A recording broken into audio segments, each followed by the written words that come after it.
Hi guys, Mary from the White Cottage Company. I am finally getting around to posting another video here.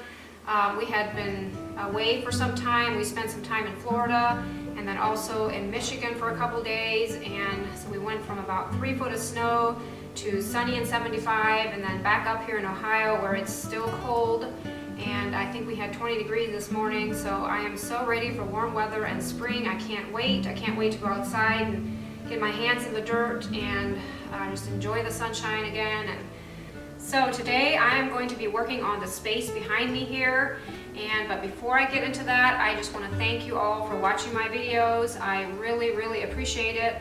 This is all still kind of new to me. I'm still trying to get used to being in front of the camera first of all, and then also for just recording or taking pictures or shooting everything I do.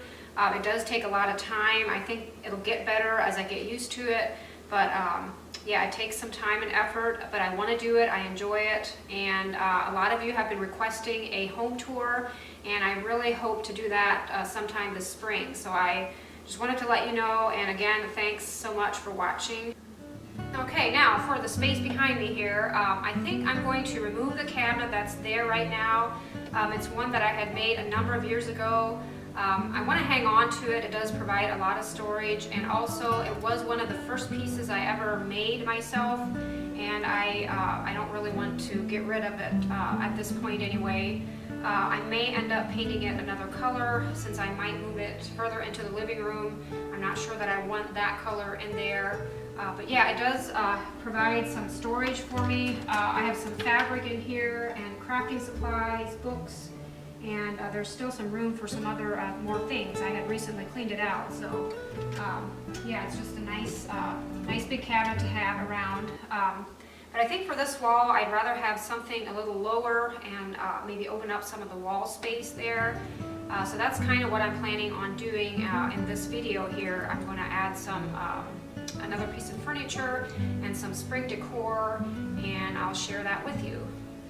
So I'm going to talk a little bit about the piece of furniture that I'll be moving in this space. I'm going to use it kind of like a bookshelf now, but before that it was a buffet for our dining room area. And if you did see my first video, which I'll link that below, where I did a buffet makeover, that piece took the place of the bookshelf that will be moved back here now. And but before that, it was actually the top part of a hutch. I'll probably just link my blog post below. I had written a blog post on what I did with that piece of furniture some years ago. So if you want to know more about that, you can just click on the link below. And but yeah, for now I'm going to have turn it into a bookshelf where I can add some books and decorations and have a little more wall space available here to decorate with. And so yeah, we'll go from there.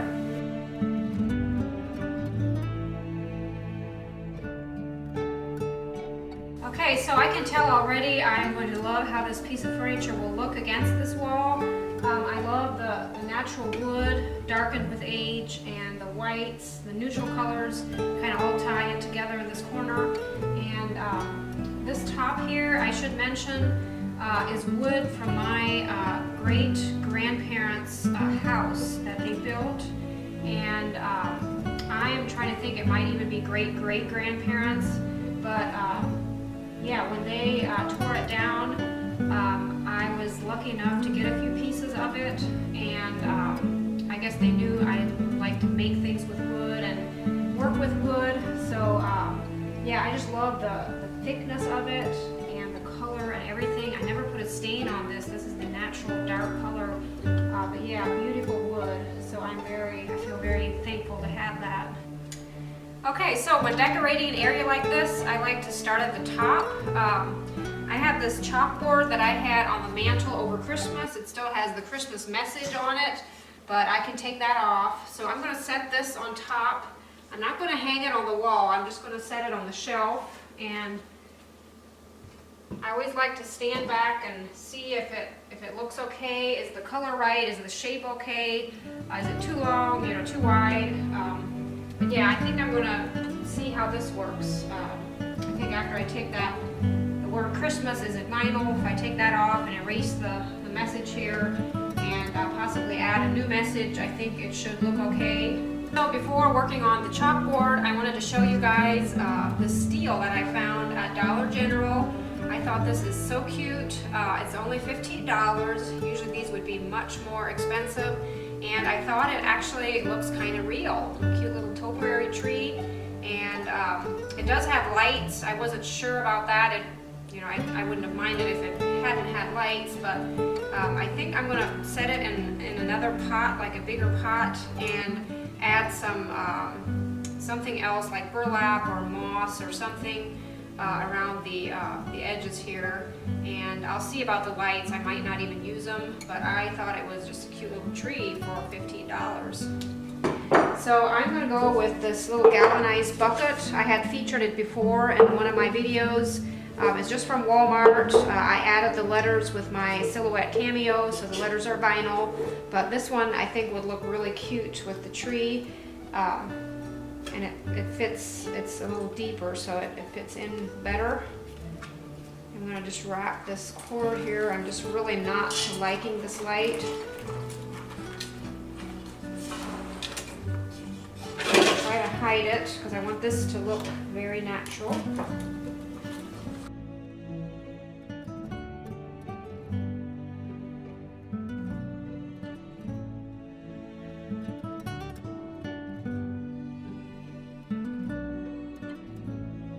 Okay, so I cleaned up the chalkboard, as you can see, and I added the plants on either side. And for now, I have the chalkboard off center, but if it bothers me too much, I'll probably end up centering it. Sometimes I like to play around with that and see how it looks.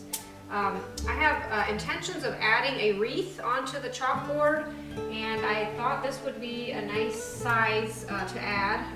But first I'm going to paint it white. And I have some dried hydrangeas from a couple years ago. I'm not sure how it's going to go, but I'm going to try to glue those onto the wreath to make like a spring-like wreath. So we'll see how it goes. Okay, as I wait on that paint to dry on the wreath, I'm going to go ahead and put the rest of the stuff on the shelves. And like I always try to do, I just kind of use what I have, and I can always, if I find something, I can always add something later, but for now I just went through my storage room and dug out some things, and I will show a close-up later then of everything I'll put on here.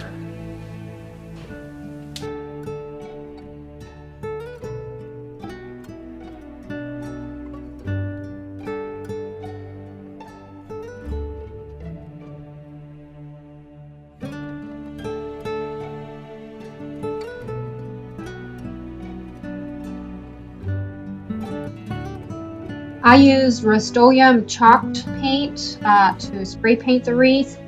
I usually wouldn't use expensive paint like that for something like this, but it was the only one I had on hand, so I ended up using it.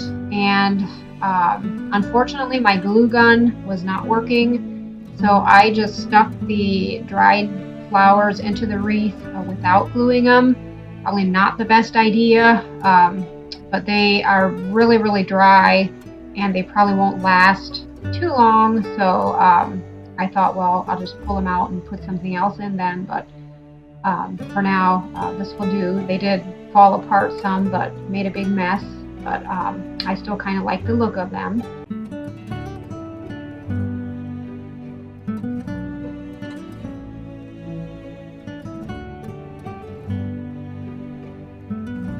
Okay, so the end result here, I did end up adding some words onto the chalkboard. I used my silhouette cameo, which I've talked numerous times about. Love that machine. I didn't catch that on film today, but yeah, I did add that.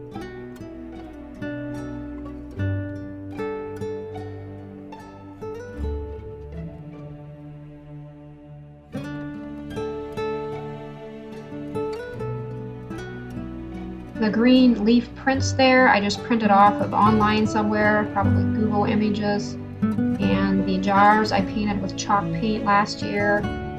Made the bunnies using my silhouette cameo. And the basket is from Dollar General. And I just put some green clippings in there. Might use them later. Little bird's nest and some greenery under the glass.